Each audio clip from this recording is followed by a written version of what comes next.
Hey, what's up guys? Welcome to another video in which we are going to learn about for loop in Dart programming. So guys, this is one of the important loops that you can use in any of the programming languages, and one of the applications is, let's say if you want to print some numbers from 0 to 100, so you don't have to print it from 0 to 100 and have 100 lines of code. So guys, we can use the for loop instead of that, and we can just achieve our task in one line of code. And how we will do that? Let us see with the help of examples. So guys, this is the format of the for loop that you can use in Dart programming, and pretty much any of the programming languages are having the same kind of format. First, it wants a variable, that is I, which is assigned a value. So this is the first expression that you have to provide, that is a assignment of a particular variable. Next, you need to provide a condition related to that particular variable, and this condition will help you to print some statement or do some arithmetic operations for some of the variables inside the for loop. And then we have this increment expression as well. So guys, let us understand this with the help of example.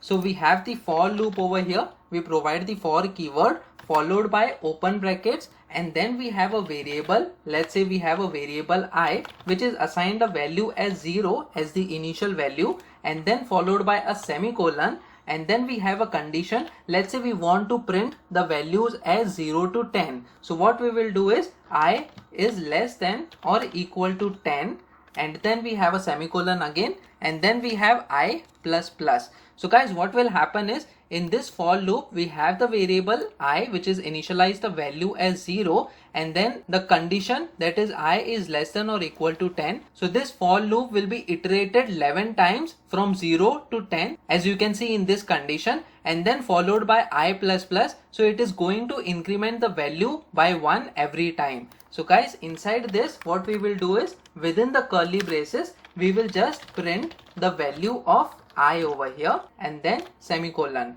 Let's save this file and try running this code. So dart underscore program dot dart, that is the name of the code. And as you can see, from 0 to 10 all the numbers are printed. So guys, instead of providing multiple print statement, we are just providing one print statement and iterating the code 11 times using this for loop. And guys, in this way you can achieve multiple things using for loop. We can also provide a string value over here. So let's say I remove this. We provide the string value as the value of I is $I, and then save this file and run this code.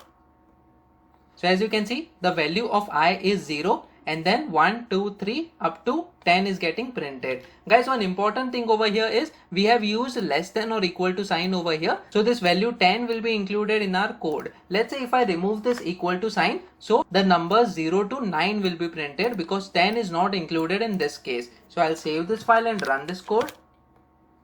So as you can see, the value of I is 0, and then from 0, 1, 2 up to 9 is getting printed. And guys, in this way you can easily use this for loop with these conditions. So to summarize, what you can do is, we have a variable I, and then we initialize it in the first case, and then followed by a semicolon. We provide a particular condition up to which that for loop is supposed to be executed, and then we have the increment expression over here. Guys, one more important thing that you can do over here is, instead of incrementing it by 1, you can also increment it by 2 or any other number as well over here. So instead of doing I plus plus, we can do I plus equal to 2. So in this case, the value of I will be incremented by 2 every time. So guys, let's save this file and run this code.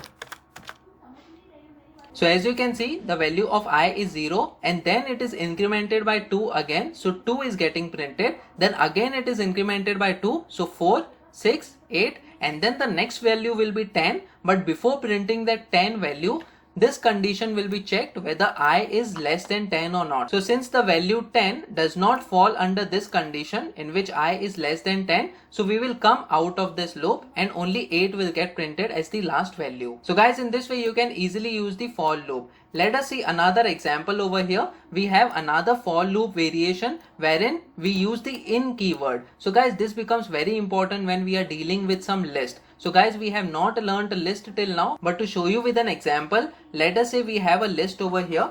We provide the variable, and then we have a list, and then we provide in square brackets the values in the list. So let's say we have the values as 1, 2, 3, 4 and 5. So these are the 5 values that are present in the list. So how do we iterate through all these items? So guys, we have the for loop variation, and over here we have the variable, and let us give the name as the item, and then we provide the in keyword over here, and then we provide the list, and then we have the curly braces, and then we have print the values of list is. So I'll provide this as the value of list is, and then we refer to this particular item as the variable. So dollar item and then semicolon. Let's save this file. So guys, what is happening over here is we are providing a variable item, and then we are telling the for loop that the item will be assigned the values from this list using this in keyword. So inside this list, whatever items are there, you can assign these items one at a time for this item variable. So let us save this file and run this code. So as you can see, the value of list is 1, 2, 3, 4, 5. So these are all the items in the list that we have given. So instead of 1, 2, 3, 4, 5, we'll provide 11, 12, 13, 14 and 15. Let's save this file and run this code. So these values, that is 11 to 15, will get printed because these are the elements of the list that we have defined over here. And guys, in this way we can use the variation of the for loop with the in keyword and easily iterate through this list. So guys, I hope you have got the enough idea about the for loop and how useful it can be when we are iterating through a list. Guys, I recommend to you that you should practice different variations of the for loop and check by yourself that what is the output when you provide different kinds of inputs. So guys, that's it in this video. Please make sure that you like this video so that it reaches to more people, and subscribe to this channel so that you get the notifications of the upcoming videos as well. The next video that we are going to talk about is while loop in Dart programming. So stay tuned.